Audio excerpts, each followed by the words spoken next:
Welcome to today's day in the life of a homemaker. Every morning starts with a smoothie, which is a frozen banana, whatever frozen fruit I have, which today's was blueberry, a raw egg, bee pollen, and normally I add a chunk of frozen raw grass-fed beef liver, but I need to cut some up so I don't have any available right now. And then some collagen. I have a discount for this collagen below if you're interested. And then I add some different herbal supplements and tinctures into our smoothie. And this is beetroot powder.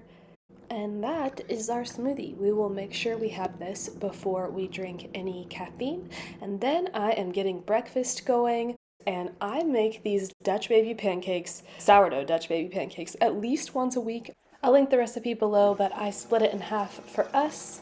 So it's 3 eggs, some honey, or you can use sugar or maple syrup, salt, vanilla, milk. I use our milk from our local dairy, and a cup of sourdough starter. And that's it. And you just blend it up, and then you add it to your hot skillet with the butter that's already in it. This is very important that you make sure your skillet is very hot and the butter is nice and almost browned. And then my favorite part of the morning is coffee at our breakfast nook with my husband. It is so nice. I look forward to this every morning. And look how beautiful it is. You can have it by itself or with maple syrup. I like topping it with a fresh fruit and maple syrup. It really does make it taste like a pancake. And then before I do my morning workout, I will make myself an adrenal cocktail, which is half orange juice, half coconut water with some cream of tartar and salt. Mix it up really well. I learned about this from the Freely Rooted podcast. It's supposed to be good for your metabolism, but they do recommend you drink it earlier in the day. Right now, my favorite exercises to do is from the Primal Movement YouTube channel. I will link that below, but he has a foot exercise workout that I feel like is really helping spread my toes, so I'll specifically link that one as well. And now it is time for laundry. I use my own homemade laundry detergent made with Calico and Schweine's soap bar. I'm going to do a full video on that coming up soon.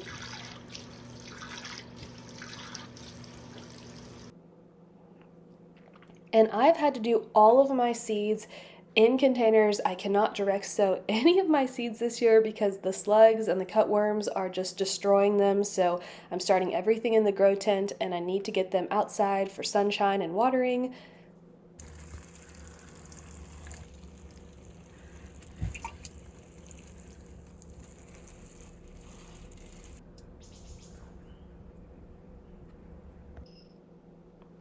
And now I need to feed my sourdough starter, but I don't have any sifted wheat berries, so I go through and make sure there's no debris or stones or other seeds in my wheat berries. I'm not sure if that's what everyone does with wheat berries, but I have found a lot of fascinating things in my wheat berries, so I do recommend it. So I'm going to go ahead and grind these up in my Nutrimill. I will link this below as well if you're interested. And I use the fresh ground wheat berries for my sourdough starter. I don't think this is a very common thing. I haven't seen a lot of people do this, but if you do use fresh wheat berries for your sourdough starter, you will have to make sure you feed it every day. There is not a lot of leniency like there is if you use store-bought flour for your starter.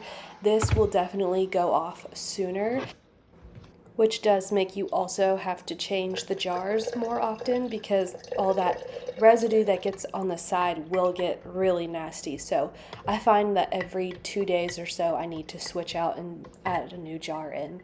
But otherwise, it works out perfect with just using fresh ground flour for the sourdough. And sometimes I do add a little bit more water just to get the right consistency, and I just do equal amounts starter, water, and flour.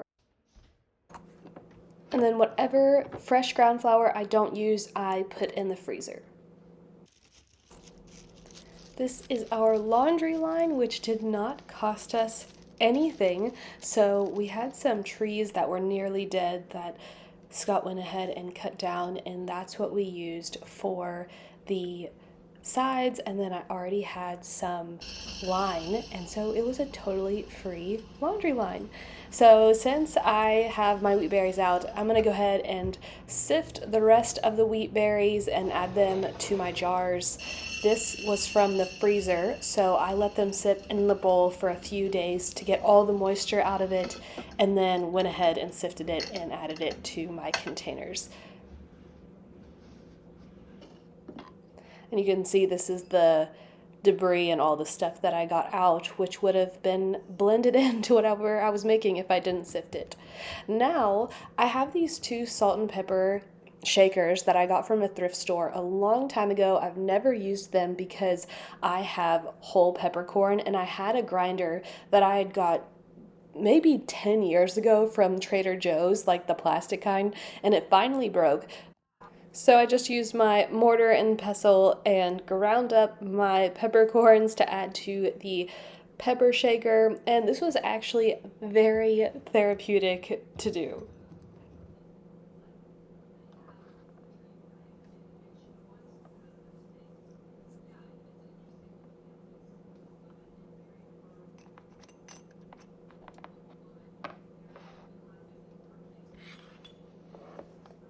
And for salt, we use the Redmond salt.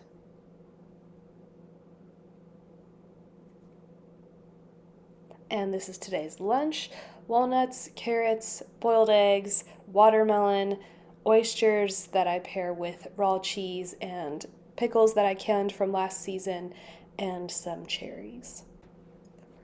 Now I want to make these fruit popsicles. So I've made chocolate coconut cream popsicles before with maple syrup, and I really liked it. Scott's not a huge fan of the coconut cream, so I decided I would use this mango that was starting to get pretty squishy and make a fruit kind of sorbet style popsicle. I also added a little bit of orange juice and coconut water just so it would blend better. And I put that down as my first layer. And then for the second layer, I used organic frozen cherries that I've got from Azure Standard, along with some organic grape juice that I used to blend those cherries out so that that was smooth. And then I topped the rest of the popsicle mold up with this, and then I popped it in the freezer. This is the next day, but I had to show you what they looked like. They were delicious and so beautiful.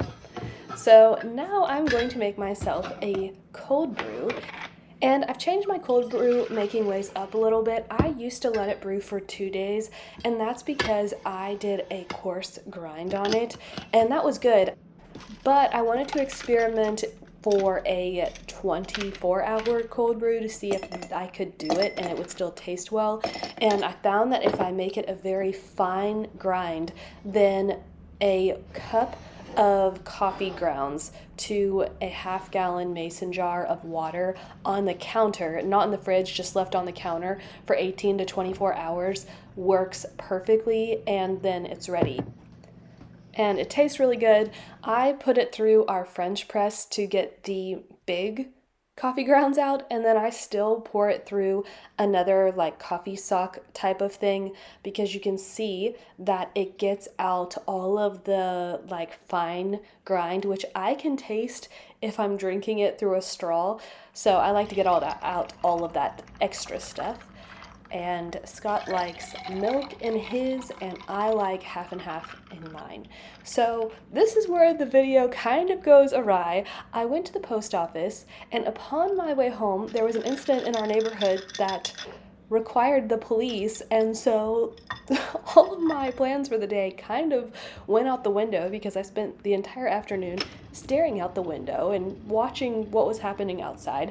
So change of plans.